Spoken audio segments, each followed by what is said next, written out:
Amelia and her father, Mr. Nolan, lived in a modest rental house on the outskirts of Millview.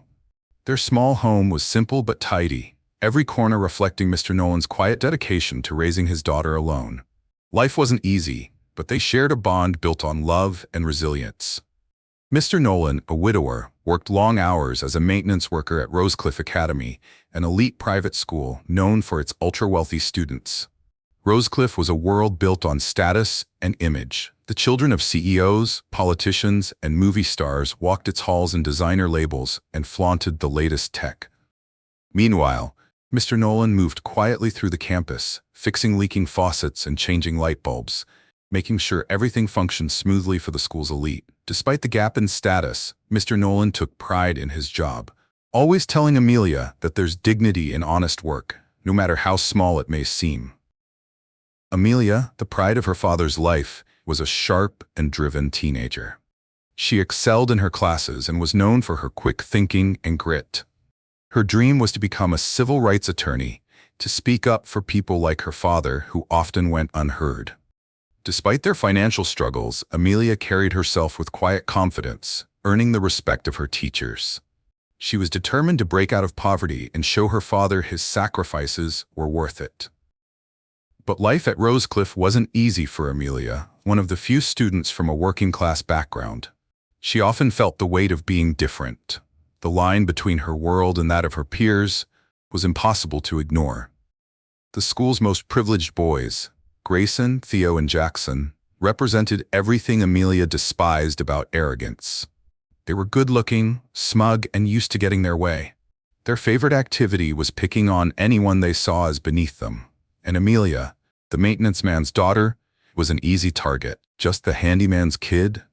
Grayson sneered one morning, stepping in front of her near the lockers. "Why even show up here? Shouldn't you be out helping your dad unclog toilets?" Theo and Jackson snickered, their voices bouncing down the corridor. Amelia tightened her fist but kept walking, head held high. She had learned not to give them the reaction they wanted, holding on to her father's advice. "Don't let them get in your head," Mr. Nolan always told her. "You're stronger than they'll ever be." Though she wore a brave face, the insults hurt. She hated how easily they dismissed her and the hard work her father put in for her. Still, she funneled that pain into her studies, letting it fuel her hunger to succeed. Amelia often stayed up into the night, hunched over her textbooks, picturing the day she would walk into a courtroom and speak her truth. Her father, drained from hours of physical labor, would sometimes sit quietly beside her, gently brushing his rough fingers through her hair. "One day, Amelia," he would whisper, "you'll show them what you're made of. You show them what you're capable of. They'll see the power of a maintenance man's daughter." That promise became Amelia's guiding light, a constant reminder of why she could never quit. Rosecliff Academy's annual event was the highlight of the year, a glittering celebration of student talent and achievement, attended by parents, teachers, and prominent figures from the community. The event reflected the school's elite status, a night of performances, awards, and speeches. For weeks, the campus buzzed with anticipation as students prepared for the big evening. Amelia, though usually quiet, found herself at the center of it all. She had excelled academically, topping the charts and impressing the staff with her sharp mind and commitment. As a result, she was selected to deliver a speech on perseverance and gratitude during the event. The honor meant everything to Amelia, a public acknowledgement of her hard work and strength. When she told her father about the invitation, Mr. Nolan's eyes filled with tears of pride. "You earned this, Amelia," he said, squeezing her hands tightly. "I'll be there, front and center, cheering you on." When the evening finally arrived, the school auditorium had been transformed into a dazzling space. Parents in elegant outfits mingled in the lobby, while students prepared behind the curtains. Amelia wore a modest dress her father had quietly saved for over several months to buy. Though it didn't sparkle like the designer gowns worn by her classmates, it reflected her sincerity and grace. Mr. Nolan arrived early, settling into a corner seat near the back. Still in his maintenance uniform after finishing his shift, his face beamed with pride. He watched other parents snapping photos and chatting excitedly, his heart swelling with emotion at the thought of his daughter stepping into the spotlight. Backstage, Amelia clutched her speech tightly. She took a deep breath to steady herself. The hum of the audience reached her ears, a blend of chatter, encouragement, and nerves. Then her name echoed through the auditorium, and she stepped forward. The spotlight caught her figure as she approached the microphone, her steady posture disguising the fluttering in her chest. She began speaking in a clear, calm tone, first thanking her teachers and her father for their unwavering belief in her. She spoke of perseverance, of turning setbacks into stepping stones, and of how gratitude had helped her navigate life's hardest moments. As Amelia spoke, her words held the room. Her humility and insight resonated deeply with the faculty and even a few parents who nodded in quiet agreement. But not everyone was moved. In the back row, Grayson, Theo, and Jackson exchanged smug looks and snickers. Still bitter from Amelia's sharp retort in the hallway days earlier, the boys had schemed a public humiliation to get back at her. Grayson nudged Jackson, who discreetly pulled out his phone and synced it to the auditorium's AV system. Just as Amelia reached the most heartfelt part of her speech, the large screen behind her flickered. Suddenly, a video played showing Mr. Nolan scrubbing floors and fixing toilets around the school. The caption read, "Janitor by day, father by night, meet Amelia's role model." The audience burst into laughter. Parents leaned toward one another, whispering, some entertained, others clearly uncomfortable. Amelia froze mid-sentence, her face paling as she turned to face the screen. The image of her father, her pride, her foundation, being mocked before a crowd, struck her like a slap.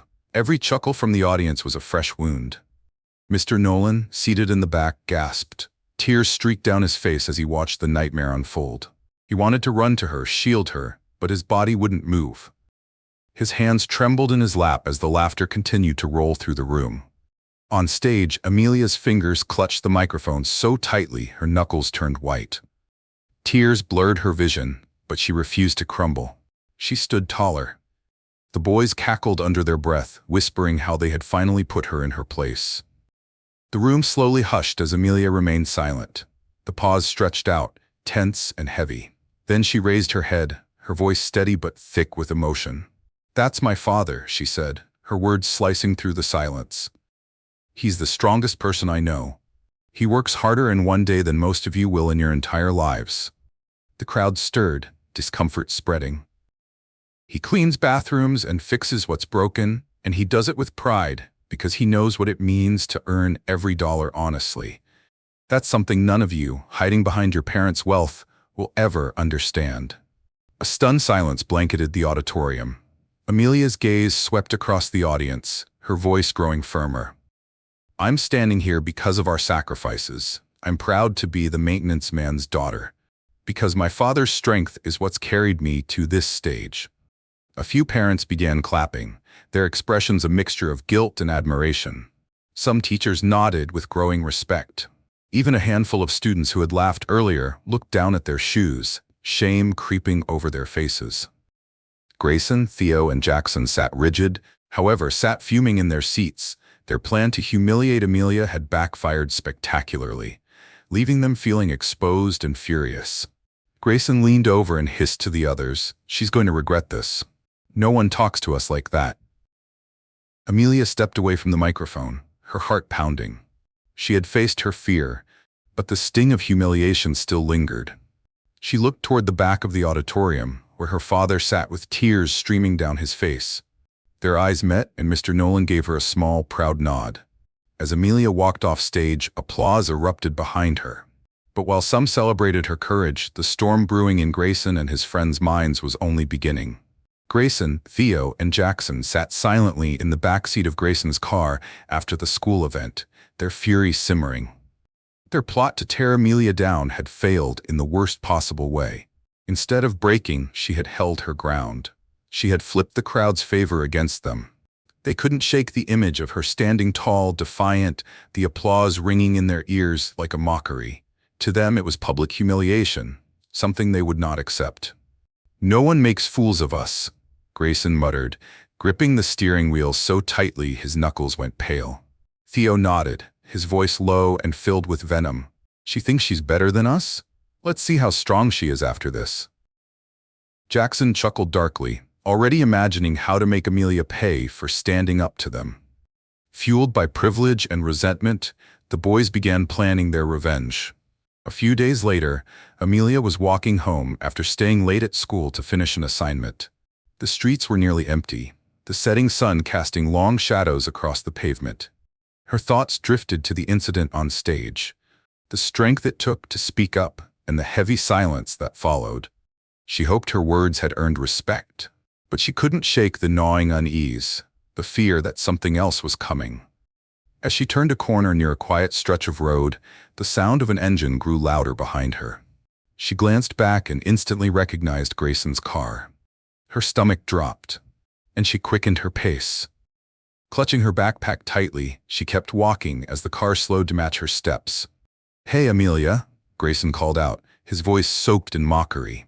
"Need a ride? It's the least we can do for the maintenance guy's daughter." Amelia ignored him and walked faster, her pulse thudding in her ears. Inside the car, she could hear Theo and Jackson laughing. Suddenly, the car surged forward, cutting in front of her and blocking her path. The boys climbed out, their expressions cold and threatening. "Where do you think you're going?" Theo sneered, stepping in close. Amelia backed up, her heart hammering in her chest. "Leave me alone," she said, trying to keep her voice firm. Grayson chuckled, his tone cruel. "You humiliated us in front of everyone. Did you really think we'd let that slide?" Before she could react, Jackson lunged forward and seized her arm, his grip hard and unforgiving. She struggled, screaming for help, but the street was deserted. The boys forced her into the car, muffling her cries as they sped away. Amelia's heart sank as the reality of the danger gripped her. They drove toward an abandoned building on the edge of town, a place swallowed by shadows and silence. Amelia fought with everything she had, but the boys were too strong. Their laughter bounced off the decaying walls. What followed was a nightmare Amelia could never have imagined. The boys, consumed by cruelty and privilege, committed the unspeakable act of gang rape, leaving her shattered in both body and soul. When they were finished, they dumped her on the floor like she was nothing. "You should have kept your mouth shut," Grayson said coldly, his face void of remorse. They walked out laughing, driving off as if they'd done nothing wrong, leaving behind trauma that would never fade. Amelia lay there for what felt like forever on the cold, dusty floor, her limbs aching, her thoughts fractured. The world blurred around her as tears streamed down her face. She felt destroyed, violated, and utterly alone. But deep within her, a faint spark of defiance flickered. Slowly, painfully, she forced herself to her feet and stumbled out into the night. The walk home was excruciating. Every step was a battle, but Amelia refused to give up. When she finally reached her front door, Mr. Nolan opened it, gasping in horror at the sight of his daughter's battered state. "Amelia," he cried, pulling her into his arms as she collapsed, her sobs piercing the silence. At the hospital, Mr. Nolan held her hand tightly while doctors tended to her injuries. He wanted to weep, to scream, but he knew he had to stay strong for her. Amelia, still in shock, barely said a word. Her once bright eyes now held only pain and emptiness. When she finally found the strength to tell her father what had happened, Mr. Nolan's heartbreak hardened into rage. "We will not be silent," he said, his voice shaking but determined. "We will make them pay for this." The following day, Mr. Nolan and Amelia went to the police station to file a report. But as soon as they mentioned the names Grayson, Theo, and Jackson, the officer's expression shifted. The boys' families, wealthy and connected, had already made their move. The case was dismissed before it could even begin, with the police claiming there wasn't enough evidence. News of the incident spread fast, but instead of sympathy, Amelia was met with judgment and scorn. Some parents whispered that she had brought it on herself by challenging the boys.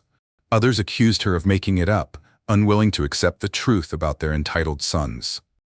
Amelia and her father returned home, devastated by the injustice of it all. Mr. Nolan tried to comfort his daughter, but Amelia's pain went too deep. As she sat silently in her room staring blankly at the walls, one thought consumed her: justice. She didn't yet know how, but she swore to herself and to her father that she would make them pay.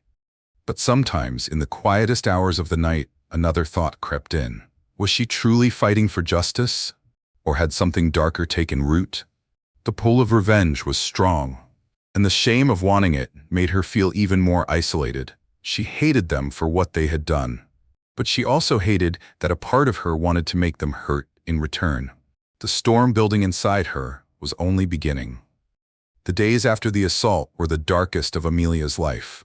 She remained holed up in her tiny bedroom, the last spark of light in her eyes extinguished.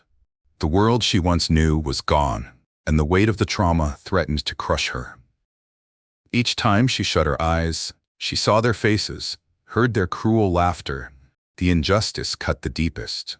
The very system she had once hoped to serve had abandoned her. The police refused to believe her, brushing her off as just another rebellious girl going up against wealth and power. Gossip and side-eyes followed her through town. People who once greeted her now avoided her gaze, unwilling to acknowledge the truth. Amelia sank into hopelessness. She questioned everything she had once believed in. She stopped eating, stopped speaking, stopped going to school. Mr. Nolan, heartbroken yet steadfast, remained by her side, refusing to let her fade away. "Amelia," he said softly one night, kneeling beside her bed, "I know you feel broken, but you are stronger than this pain. You have the power to fight back, not with hate, but with justice.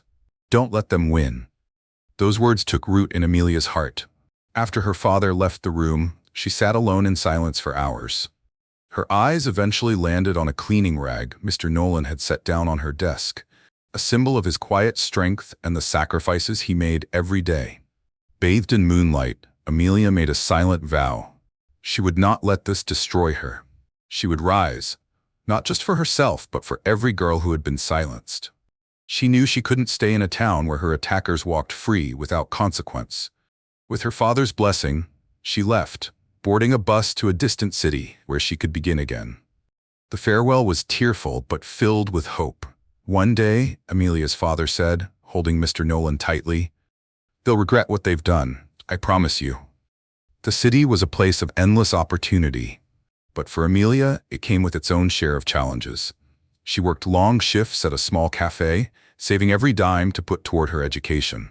During the day, she attended free workshops and seminars, learning everything she could about law and justice. At night, she buried herself in books borrowed from the local library, immersing herself in legal cases and trial strategies. Her determination became her fuel, driving her through sleepless nights and mental fatigue. Amelia's efforts finally paid off when she was awarded a scholarship to a prestigious law school. At first, she was nervous about returning to an academic setting, but her resolve quickly overcame her fear. She excelled in her classes, earning a reputation for her sharp mind and relentless work ethic. Professors admired her focus, and her peers respected her unwavering dedication. But for Amelia, law school alone wasn't enough. She knew that to truly take on the powerful, she would need more than a degree. She began studying investigative methods, attending workshops in journalism and digital forensics. Amelia learned how to track financial records, dig up hidden documents, and expose illicit operations. She became skilled at uncovering the kind of evidence that could tear down powerful institutions and deliver justice where the system had failed. Over time, she began putting together a plan, meticulously crafting her path forward using the skills she had spent years acquiring. She started investigating Grayson, Theo, and Jackson's families. From a distance, she watched their business dealings and social circles, noting every connection that might be used against them.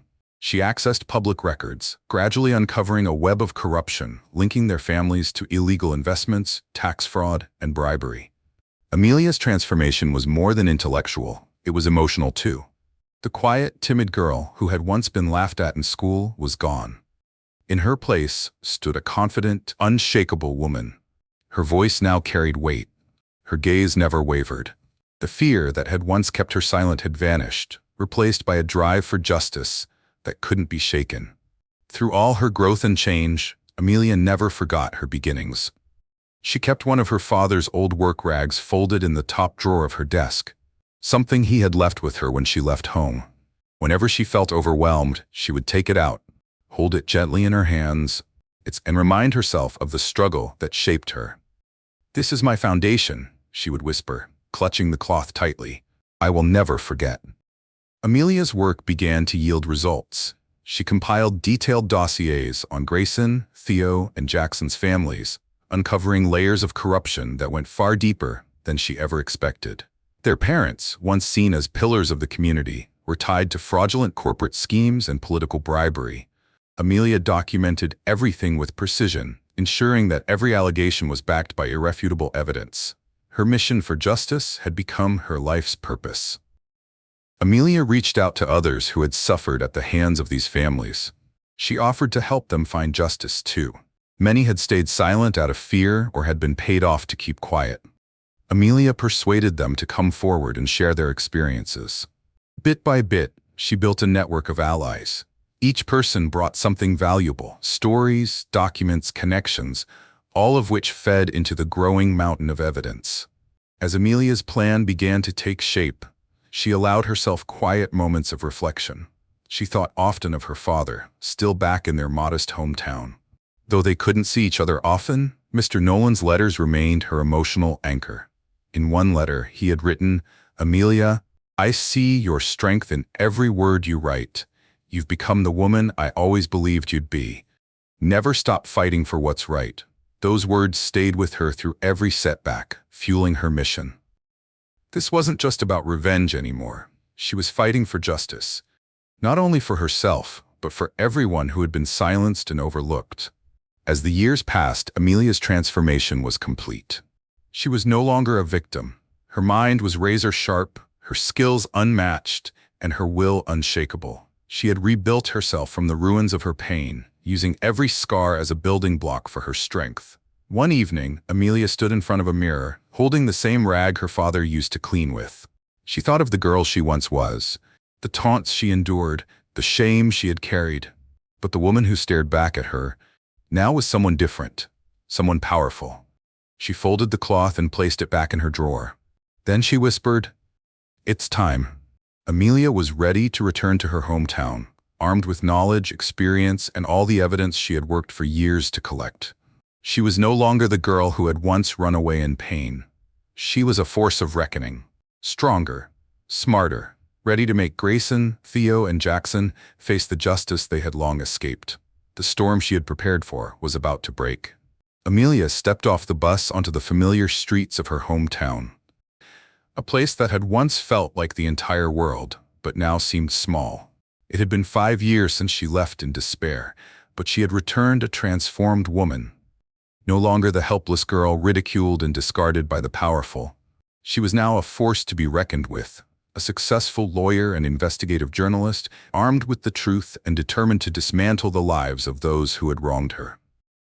Clutching a folder filled with evidence she had spent years compiling, Amelia looked around at the town she once called home.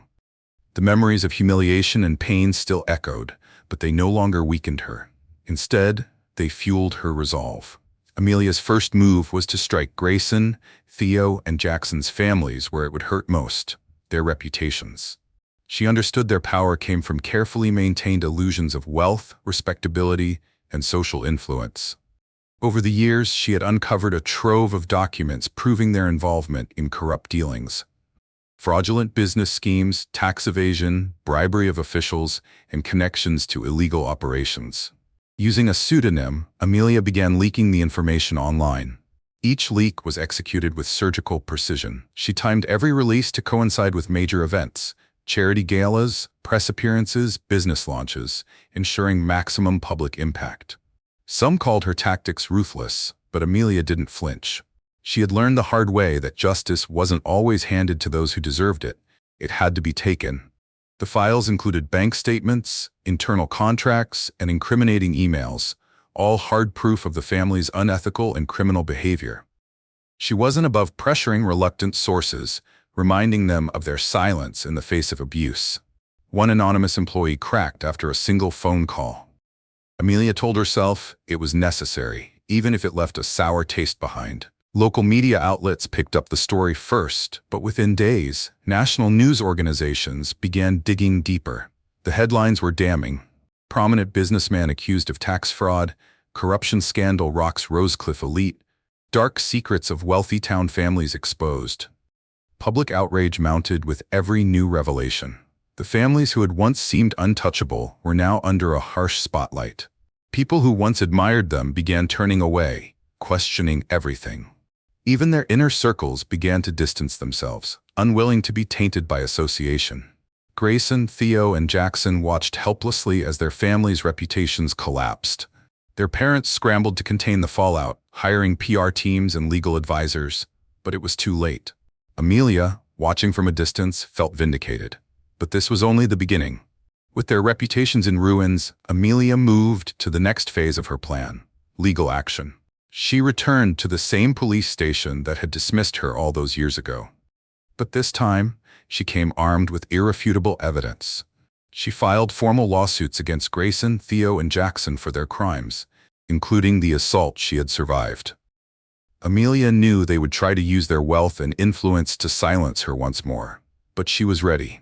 Over the years, she had built a support network of lawyers, activists, and journalists, each ready to stand beside her in the fight. She worked closely with her legal team, ensuring that every piece of evidence she had gathered would be admissible in court. The families of Grayson, Theo, and Jackson fought back aggressively, using every legal loophole to delay the trial and discredit Amelia. They claimed she had fabricated the entire story out of revenge, but Amelia refused to back down. She stood firm, confident that the truth was finally on her side. As the trial date neared, the case drew national media attention. Reporters covered every update, exposing the corruption and privilege that had allowed the boys to avoid accountability for so long. Amelia's story struck a chord across the country, inspiring many with her courage and relentless pursuit of justice. The fallout was swift and far-reaching. The boys' families faced further investigations into their business dealings, leading to hefty fines, asset seizures, and additional legal troubles. Their once unshakable social status crumbled. Disgraced and publicly condemned, the families left town, unable to face the very community they had once controlled. For Amelia, the victory was bittersweet. She had fought and won, but the emotional scars remained. Still, she felt closure, knowing she had kept the promise she made to her father and to herself. At Rosecliff Academy, the impact of Amelia's story triggered meaningful change. Under intense public pressure, the school administration implemented new policies aimed at preventing bullying and discrimination. Anti-bullying campaigns and educational workshops were woven into the curriculum to ensure no student would suffer as Amelia had. Inspired by her resilience, the school also launched scholarship and support initiatives for underprivileged students. Amelia's story spread far beyond her hometown, capturing national attention. She became a symbol of justice and empowerment. Using her growing platform, she advocated for equality and survivor support. She spoke at events and conferences across the country, her voice becoming a rallying cry for others to rise. Then one day, Amelia received an invitation from Rosecliff Academy to speak at their annual function, the same event where she had once been humiliated. Standing once again on the stage that had been the site of her deepest pain, she looked out at an audience filled with young students who knew her story. She began her speech with a calm, steady voice. "Years ago, I stood on this stage and was mocked for being the daughter of a maintenance worker. They laughed at my father's labor and tried to make me feel small. But today, I'm here to tell you, dignity comes from who you are, not from what you have. True strength lies in perseverance and integrity, not privilege." The courtroom was full on the day the trial began. Amelia sat composed at the plaintiff's table, flanked by her legal team. Across the room, Grayson, Theo, and Jackson sat beside their attorneys, their once smug expressions replaced by visible fear and discomfort. The evidence against them was damning, and they knew it. Amelia's testimony was the focal point of the trial. When she took the stand, the room fell silent. She walked the court through the events that had shattered her life, her voice steady but raw with emotion. She spoke of the humiliation, the assault, and the years of injustice that followed. Her story painted a clear picture of pain, resilience, and strength. "I was silenced once," Amelia said, her gaze fixed on the boys. "But not anymore. The truth always finds its way to the surface, no matter how deeply it's buried." The defense tried to undermine her credibility, pointing to her working-class background and accusing her of having hidden motives. But Amelia came prepared. Her legal team laid out the damning evidence she had uncovered: text messages, emails, and other digital records that included the boys' own words admitting to their crimes. Each new revelation shattered their defense even further. In the gallery, their parents sat frozen, horrified as their sons' lives unraveled in front of them. Their wealth and status, which once offered them immunity, were useless in the face of undeniable truth. After weeks of testimony and deliberation, the judge read the verdict. Grayson, Theo, and Jackson were found guilty on multiple charges, including assault, conspiracy, and obstruction of justice. The courtroom filled with murmurs as the judge handed down lengthy prison sentences. Amelia sat still for a moment, letting it all sink in. Then, as the boys were let out in handcuffs, she rose and walked out of the courtroom, her head high. Outside, a sea of cameras and reporters waited. Microphones were raised, questions hurled her way. But Amelia faced the crowd with composure, her voice clear and unwavering. "This isn't just about me," Amelia said. "It's about justice for every person who's been silenced, for every woman who's been told her pain doesn't matter. Today, we proved that no one is above the law." The auditorium erupted in applause. Her message struck a deep chord. Amelia's words echoed long after the event ended, a call to action, a symbol of hope and resilience. After the ceremony, Amelia walked quietly to her father's old room, a place she hadn't entered in years. She stood in the doorway, gripping the worn rag that had once belonged to him. With tears streaming down her cheeks, she stepped forward and wrapped her arms around Mr. Nolan in a long, silent embrace. "We did it, Dad," she whispered. "They know now. They'll never forget." As Amelia stood and walked away, a wave of peace washed over her. The weight of her past had lifted, replaced by the quiet pride of knowing she had honored her father's memory and fought for what was right. She smiled, certain that her father would be proud of the woman she had become. Thank you for watching. If you enjoyed, please subscribe to our channel for more powerful stories.